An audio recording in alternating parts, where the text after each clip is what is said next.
Mbi 100 milion euro në vit paguen nga buxheti i shtetit për koncesionet e oligarkëve. Ndër vite, mënyra e koncesioneve ka zhvatur popullin shqiptar dhe ka pasuruar oligarkët dhe politikanët e korruptuar 10 herë më shumë se sa shifra që sapo ju deklarova. Në fillim me koncesion janë dhënë pasuritë e nën tokës, nafta, minierat, pastaj është dhënë aeroporti, portet e sa pjesë të infrastrukturës së vendit tonë. Vitet e fundit, qeveria e Ramës ka përdorur një lloj të veçantë koncesionesh që quhen partneritete publike-private, ku shërbime që zakonisht jepen nga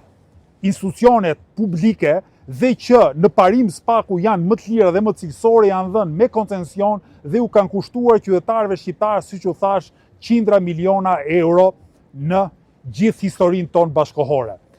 Asnjëherë koncesionet nuk janë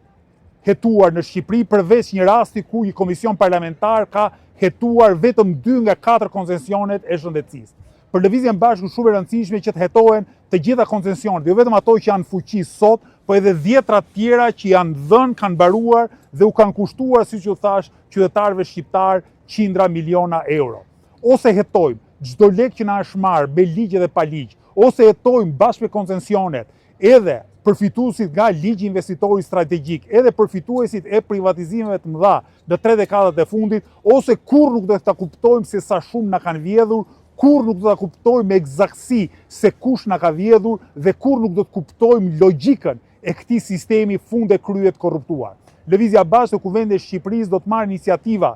për të ngritur komisione hetimore që hetojnë, siç u thash, të gjitha koncesionet, të gjithë përfituesit e statusit investitori strategjik dhe privatizimet e mëdha që janë kryer në 3 dekadat e fundit. Që propozimet tona të kenë peshën e duhur, na duhet firma çdo qytetari ndaj u ftoj për ditë në rrugët e Tiranës dhe më pas në rrugët e qyteteve kryesore të Shqipërisë, që të vini të jepni firma dhe ta ndihmoni që të kuptojmë se ku ka shkuar